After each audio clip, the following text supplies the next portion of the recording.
불려야 될 것 같아요. 일반 쌀 3컵, 찹쌀 1컵을 섞어서 쌀을 씻어주도록 할게요.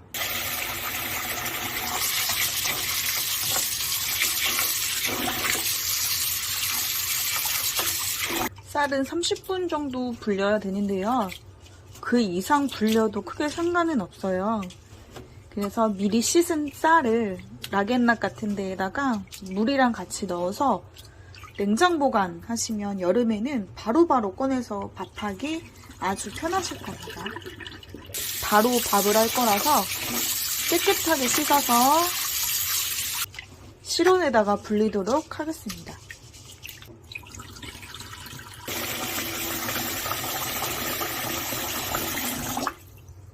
이렇게 맑은 물이 나올 때까지 쌀을 4-5번 정도 씻어주시고 쌀이 충분히 잠기도록 2.5배, 2배 정도 되도록 물을 넣어주시면 됩니다.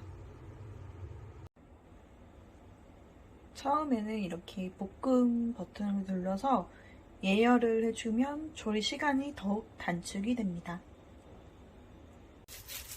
예열된 냄비에 일단 고추기름을 먼저 내주도록 할게요. 고추기름을 낼 때는 고춧가루를 볶아서 내는데 처음부터 넣으면 고춧가루가 타기 쉬워요. 그래서 기름을 좀 넉넉히 두른 뒤에 한우 국거리를 먼저 볶아주도록 하겠습니다.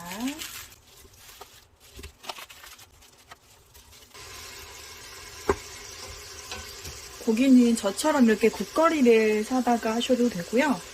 또는 양지나 사태, 토막으로 된 것들을 넣어서 육수 우리듯이 하신 다음에 하나하나 찢어서 해주셔도 상관이 없습니다. 여기에 살짝 밑간을 하도록 할게요. 소금, 후추 약간씩, 후추, 소금. 최종 간은 마지막에 해줄 건데요. 처음에 하나하나 재료에 밑간을 해줘야 음식이 더 맛있게 된다는 거. 이렇게 고기 기름이랑 우리 처음에 넣었던 오일이랑 이렇게 섞이면서 기름 양이 더 많아졌어요. 이때 고춧가루를 넣어주도록 합니다. 너무 센 불로 하시면 여기서 고춧가루가 타기 때문에 주의해 주시고요. 이렇게 살살 볶다 보면 고추기름, 이렇게 보이시죠? 고추기름이 나옵니다. 매운 거 좋아하시는 분들은 청양고춧가루랑 일반 고춧가루 반반씩 섞어서 하시는 걸 추천드릴게요.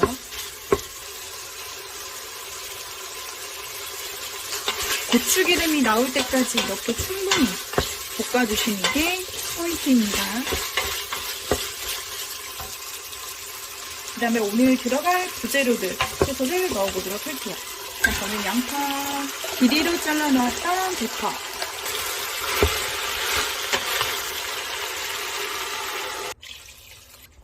이 까사만 쿠커로 요리를 하실 땐 주의하셔야 될 게 뭐냐면 압력에 의해 요리가 됩니다. 그래서 우리가 끓이면서 가스레인지 또는 인덕션 위에서 국물 양이 날아가잖아요. 근데 얘는 그런 게 없어요. 그렇기 때문에 처음부터 물을 너무 많이 잡으면 음식이 좀 싱겁게 될 수 있어요. 그래서 평소에 요리하시던 양보다 물을 살짝 적게 잡아주시는 게 포인트입니다. 그리고 여기에 저는 이렇게 요즘에는 고사리, 바로 먹을 수 있는 고사리가 나오더라고요. 그다음에 숙주는 불 다 끄고 나서 한 소끔 끓일 때 마지막에 넣어주셔도 되고요. 지금 좀 넣어주셔도 상관은 없어요. 그래서 저는 또 얘네 채소들은 익으면서 숨이 죽어요. 그래서 푹 가라앉기 때문에 그 양을 생각하셔서 재료를 넣어주세요. 김치찌개 또는 김치국, 부대찌개, 이렇게 육개장처럼 빨간 색깔 국물을 나는 음식들은요, 이렇게 멸치 액젓을 약간씩 넣어줘요. 조미료를 넣지 않고 감칠맛이 나도록 도와주는데요. 단 주의해야 될 거는 많이 넣게 되면 멸치 액젓 특유의 맛이 음식에 배요. 그렇기 때문에 소량만 넣어주도록 합니다. 저는 오늘 조금 더 맛있게 먹고 싶어서 연두도 한 바퀴 둘러주고요. 간마늘도 듬뿍 넣어줍니다. 모든 재료를 다 넣어준 상태에서 뚜껑을 넣어주도록 합니다. 그 다음에 압력 요리 버튼을 눌러서 국, 스프에 빨간불이 들어오도록 해주시면 30분 뒤에 자동으로 육개장이 완성이 됩니다. 일반 냄비로 끓이시는 분들은 어차피 우리가 육수 내는 게 아니기 때문에 일반 냄비에서도 똑같이 한 40분 정도 끓여주시면 충분히 맛있게 드실 수 있답니다. 문수에 이렇게 밀가루를 두고 두부로 된 봉을 사왔어요. 동그랑땡이나 호박전 하실 때도 이렇게 하시면 편하게 밀가루를 묻히실 수 있는데요. 넣어주고 봉투를 이렇게 공기를 좀 담아서 잡아주세요. 이렇게 그 상태에서 위를 꽉 잡고 이렇게 흔들어주세요. 달걀을 2개만 풀어서 소금을 반티 정도 넣었습니다. 이렇게 달걀물을 묻혀서 프라이팬에 약하게 지져내주시면 되는데요. 달걀물은 남으면 버리지 마시고 그냥 부쳐서 후라이처럼 드시면 될 것 같습니다. 냉동 동그랑땡 사서 이렇게 하셔도 동그랑땡 전이 되는데요.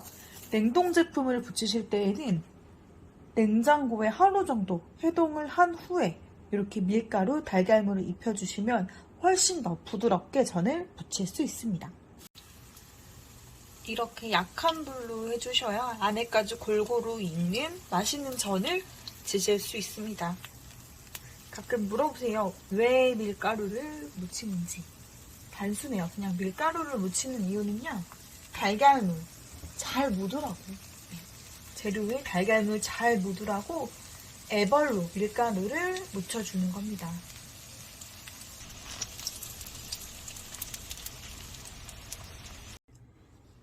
그 다음은 솥밥을 해보도록 할 건데요. 저는 솥은 비싼 거 안 쓰고 이렇게 가정용 한 3, 4인까지 되는 솥을 3만원 돈으로 해서 구입을 해서 잘 쓰고 있답니다. 우리 아까 불렸던 쌀들을 물을 체에 빼서 이렇게 다 넣어주세요. 그 다음에 처음에 우리가 불렸던 쌀 계량 기억하실지 모르겠어요. 쌀 3컵에 찹쌀 1컵 해서 총 4컵을 불렸습니다. 그쵸? 그러면 이 불린 쌀 위에 불리기 전에 계량했던 4컵의 물을 넣어주면 됩니다. 그 다음에 이렇게 가스레인지를 켜주시면 됩니다. 처음에 연기가 날 때까지 중간중간에 이렇게 한두 번 정도만 저어주시면 되고요. 일단 쌀은 불리면 물을 흡수하기 때문에 양이 늘어나죠. 그래서 우리 집에 있는 솥의 크기를 생각을 하셔서 솥의 3분의 1에서 2분의 1 정도 되는 맵쌀을 계량해서 맞춰주시는 게 중요합니다. 밥을 하실 때에는 일반 압력밥솥도 마찬가지고 전기밥솥도 그렇고 냄비밥도 그렇고요. 이렇게 밥을 하는 기계에 쌀이 가득 차서 밥을 하면 맛이 없습니다. 가장 맛있는 비율은 75%까지만 채워서 밥을 해주면 가장 맛있는 밥을 할 수 있는 적정한 양이 되겠습니다. 여기 위에다가 건다시마 2cm, 2cm 정도의 크기로 잘라서 하나만 넣어주셔도 밥에 윤기가 있고 맛있게 할 수 있답니다. 중간중간에 섞어서 이렇게 연기가 나는 게 보이시죠? 네. 그때 마지막으로 한 번만 더 이렇게 저어주고요. 뚜껑을 덮고 불을 여기서 가장 약하게 맞춰주시는 게 포인트예요. 이 상태로 쌀이 많을 때는 12분, 소량일 때는 10분만 딱 익혀주시면 됩니다. 시간이 되면 이렇게 오프, 자동으로 보온으로 들어갑니다. 완성이 된 육개장을 열어보도록 하겠습니다. 먼저 이렇게 김을 꼭 빼주셔야 돼요, 압력을.